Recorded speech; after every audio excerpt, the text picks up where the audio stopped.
Et on fait tourner les serviettes. Salut les petits gnous. Alors, suite de la série où qu'est-ce qu'on se marre avec cette fois un article du journal de Montréal.com, tabarnak, en couple avec une élève de 13 ans, une éducatrice spécialisée coupable d'exploitation sexuelle. C'est un article du mercredi 8 mars 2023 à 11h51, mise à jour mercredi 8 mars 2023 à 20h23. Une éducatrice spécialisée de Montréal qui a exploité sexuellement une élève de 13 ans qui avait plutôt besoin d'aide à couper court aux procédures judiciaires en plaidant coupable ce matin. Véronique Campo, c'est elle, ouais, apparemment. Cousi. Garde les traditions. La victime s'était présentée au bureau de l'accusé. Il y a eu plusieurs rencontres. L'élève veut se confier sur sa vie, sur ses relations familiales difficiles, a expliqué maître Karine Lagacé-Paquette de la Couronne. C'est son nom, ça, Lagacé-Paquette de la Couronne. Enfin, Dieu. Le nom est marrant. Ce mercredi au palais de justice de Montréal.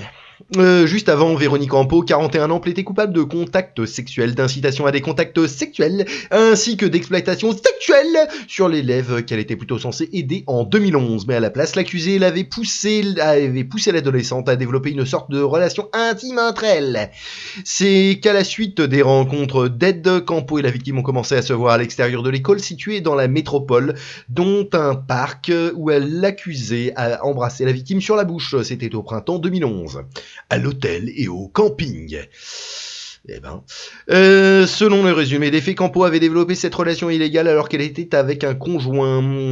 Comme elle ne pouvait pas ramener l'adolescente chez elle, l'éducatrice a plutôt loué une chambre d'hôtel afin de s'adonner à ses contacts sexuels sur elle. En fait, et fait troublant, des gestes sexuels ont même été posés alors qu'un autre enfant était présent bien qu'il dormait. Elle se comportait comme si elles étaient en couple, a expliqué la Couronne. Alors du coup, c'est quoi la Couronne? C'est un journal? C'est le système judiciaire de chez eux? Là, je sais pas. Tiens, si vous êtes un caribou, laissez... expliquez-moi c'est quoi la Couronne. En ajoutant que des événements similaires se sont déroulés dans un camping à 2 occasions durant l'été 2011. La relation entre Campo et l'élève a finalement pris fin l'hiver 2011 alors que la victime disait vouloir rencontrer des gens de son âge. Bah ouais, quand même, c'est mieux, hein. Et surtout que la gueule du machin, ça donne pas envie, hein. Or, les deux se sont revus l'été suivant et à la suite de contacts sexuels, elles ont formé officiellement un couple selon le résumé des faits. La relation illégale a éventuellement pris fin en 2014, mais il a fallu attendre plusieurs années pour que la victime porte plainte, après avoir réalisé qu'elle avait été manipulée, voyant que Campo continuait à travailler dans une école de Pointe-aux-Trembles et réalisait l'ampleur de ce qu'elle avait subi. L'ado s'est présenté au poste de police. Elle souhaitait empêcher que ça se reproduise avec quelqu'un d'autre, a dit la Couronne. Campo, qui est présentement en liberté sous caution, reviendra à la cour dans les prochains mois pour des plaidoiries sur la peine à lui imposer. Et selon ce qui a été dit à la cour, la couronne pourrait demander une peine sévère, tandis que maître Gary Martin de la défense suggérera une certaine clémence pour sa cliente. Elle a entamé d'elle-même un suivi psychologique, a-t-il dit au tribunal. Ouais, c'est bien. D'ici là, Campo rencontrera des experts afin de produire un rapport sexologique à son sujet, oui. Au vu et au su d'adultes qui ont détourné le regard. Tout va bien. La relation de couple entre une éducatrice spécialisée et une élève démunie a duré des années au vu et au su de pratiquement tout le monde, mais personne n'a agi pour mettre fin à cette exploitation sexuelle, selon les documents déposés à la cour. En mai 2014, j'ai confié à une enseignante que Véronique Campo et moi étions en couple. J'allais souvent chez mon oncle, il était au courant de ma relation. Assez dire, c'était étrange, mais il n'a rien fait pour arrêter cela. Mais c'est quoi ces cassos aussi là? Elle n'est pas aidée la gamine. A expliqué donc la victime dans sa déclaration à la police. Pendant plus de 3 ans, cette adolescente était tombée sous le joug d'une éducatrice spécialisée qui travaillait dans une école du centre des services scolaires de la Pointe de l'Île à Montréal. Or, si leur relation était illégale, elle ne semblait pas vraiment se cacher, et à la lecture des documents déposés à la cour, il apparaît que de nombreuses personnes ont détourné le regard, à commencer par la mère de la victime.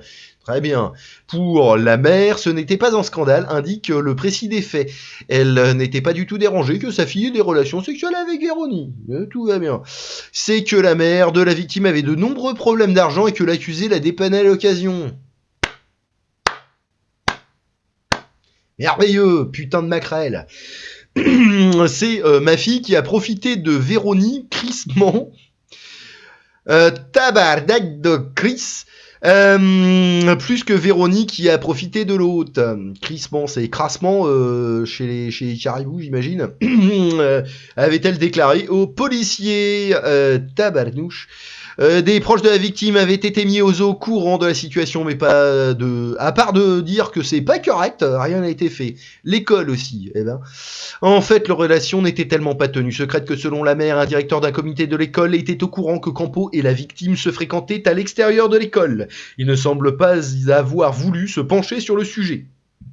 Alors il y en a peut-être qui en avaient rien à foutre, et il y en a peut-être aussi parce que il y a des gens en fait ils veulent pas voir les trucs merdiques parce que ils sont là, bon non, ça va, ils sont juste copines, nani nana, parce que voir le mal des fois ça fait mal. Et oui. Puis il y en a des fois ils s'en battent les couilles aussi, ça existe aussi. Hein. Donc pas plus qu'une enseignante qui s'était fait dire par la victime qu'elle était en couple avec Campo, on avait vu ça, oui. Un autre employé a été mis au courant selon la victime, mais il a plutôt formé un couple à son tour avec la victime. D'accord. Il s'est fait prendre et a donc été renvoyé, a déclaré la victime. À ma connaissance, l'école n'a pas informé les autorités. D'accord. Alors ils l'ont peut-être viré parce que c'était un homme et que l'autre, comme c'est une bonne femme, ils l'ont pas viré parce que patriarcat toxique, j'imagine. Je sais pas, hein, bon. C'est finalement l'ado elle-même qui a été voir la police, ce qui a mené la condamnation de Campo mercredi. Bien. Bon, bah, vous savez quoi faire. Hein. Allez, bisous, bisous.